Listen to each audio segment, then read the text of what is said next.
Halo semuanya, kali ini aku akan membahas bagaimana sih cara kita mengenali bakat dan minat yang ada pada diri individu. Namun sebelum itu kita cari tahu dulu apa sih definisi dari bakat dan minat itu sendiri. Di sini yang dimaksud dengan bakat merupakan suatu potensi yang ada pada diri seseorang yang dengan suatu latihan atau keterampilan tertentu memungkinkannya mencapai suatu kecakapan, pengetahuan, keahlian, atau keterampilan khusus. Seperti misalnya nih, berhitung, bakat berbahasa, dan lain sebagainya. Sedangkan definisi dari minat itu sendiri merupakan kecenderungan hati seseorang yang terarah kepada suatu objek tertentu yang dinyatakan dalam berbagai tindakan.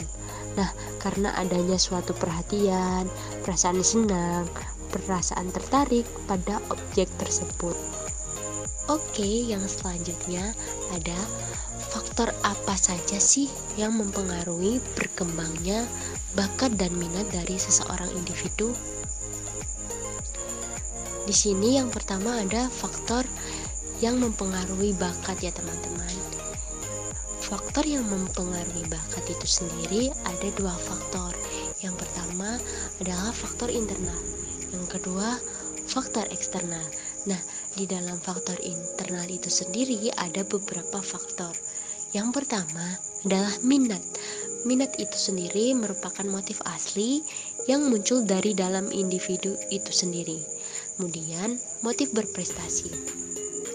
Motif berprestasi ini merupakan keinginan dari seseorang yang kuat menjadi seseorang yang berprestasi, maka dengan dorongan dan latihan seseorang itu dapat mengoptimalkan bakat yang ia miliki.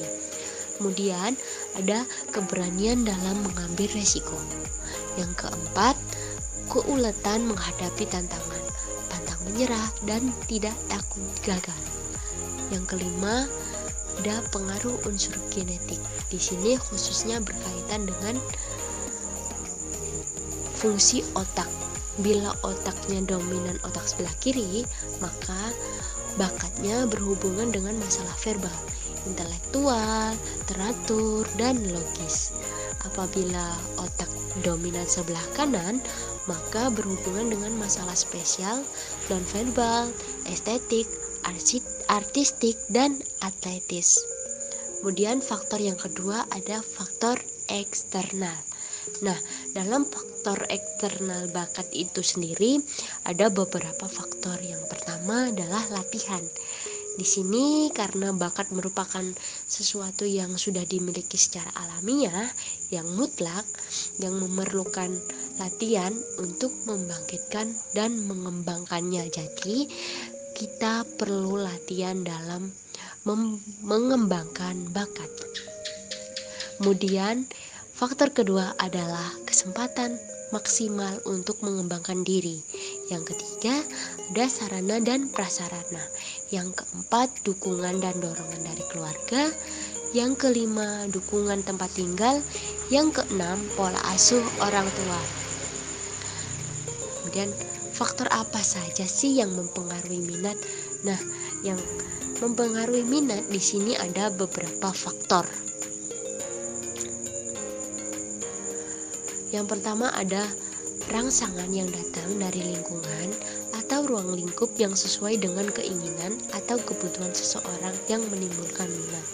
Kemudian yang kedua, minat seseorang terhadap objek atau sesuatu hal.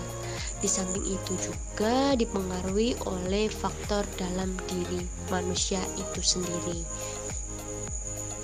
Kemudian yang ketiga ada faktor perasaan dan emosi. Di sini mempunyai pengaruh terhadap objek, misalnya perjalanan sukses yang dipakai individu dalam suatu kegiatan tertentu, dapat pula membangkitkan perasaan senang dan dapat menambah semangat atau kuatnya minat dalam kegiatan tersebut. Kemudian faktor-faktor yang mempengaruhi tumbuh kembangnya minat. Yang pertama ada motivasi dan cita-cita.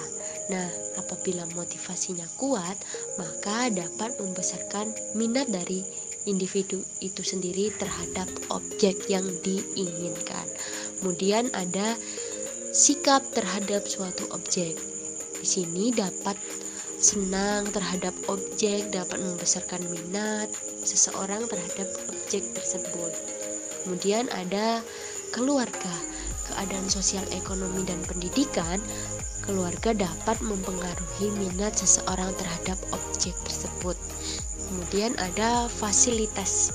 Fasilitas yang mendukung akan menjadikan minat seseorang terhadap suatu objek lebih besar. Yang kelima atau yang terakhir adalah teman pergaulan, di mana teman pergaulan yang mendukung akan lebih meningkatkan minatnya seseorang. Jenis-jenis bakat. Apa saja sih jenis-jenis bakat? Yang pertama ada bakat yang lebih berdasarkan psikofisik. Bakat ini merupakan kemampuan yang berakar pada jasmania sebagai dasar dan fundamental bakat, seperti kemampuan penginderaan, ketangkasan, kemampuan motorik, kekuatan badan, dan anggota badan lainnya. Kemudian ada bakat kejiwaan yang bersifat umum. Bakat jenis ini merupakan kemampuan daya ingat atau daya khayal atau imajinasi dan intelijensi. Kemudian ada bakat-bakat kejiwaan yang khas dan majemuk. Bakat ini berhubungan erat dengan watak, seperti kemampuan untuk mengadakan kontrak sosial, kemampuan mengasihi, kemampuan dan perasaan atau menghayati perasaan orang lain. Nah, yang selanjutnya jenis-jenis dari minat. Di dalam jenis minat itu sendiri ada dua jenis, yaitu minat subjektif dan minat objektif. Di mana minat subjektif ini sendiri merupakan perasaan yang menyatakan bahwa pengalaman-pengalaman tertentu yang bersifat menyenangkan. Kemudian ada minat objektif, merupakan reaksi yang merangsang kegiatan-kegiatan dalam lingkungannya. Kemudian, bagaimana sih cara mengenali bakat dan minat dari seseorang individu?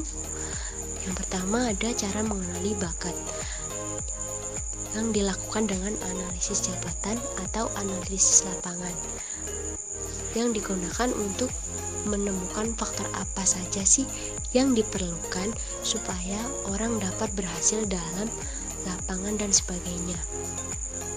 Kemudian dari hasil analisis tersebut dibuat pencanderaan jabatan atau job description atau pencanderaan lapangan studi. Dari pencanderaan jabatan tersebut, maka diketahui persyaratan apa saja sih yang harus dipenuhi supaya individu itu dapat lebih berhasil dalam lapangan tertentu. Nah, dari persyaratan itu sendiri sebagai landasan itu disusun untuk mengungkapkan yang biasanya berwujud dengan tes. Kemudian, bagaimana cara mengenali minat? Yang pertama ada minat yang diekspresikan. Seseorang dapat mengungkapkan minat atau pilihannya dengan kata-kata tertentu. Yang kedua, ada minat yang diwujudkan. Di sini seseorang dapat mengekspresikan minat melalui tindakan atau perbuatan. Yang terakhir, ada minat yang diinventarisasikan. Seseorang menilai minatnya dapat diukur dengan menjawab terhadap sejumlah pertanyaan tertentu atau urutan tertentu untuk kelompok aktivitas tertentu. Kemudian yang selanjutnya, apa sih manfaat mengenali minat dan bakat dari individu?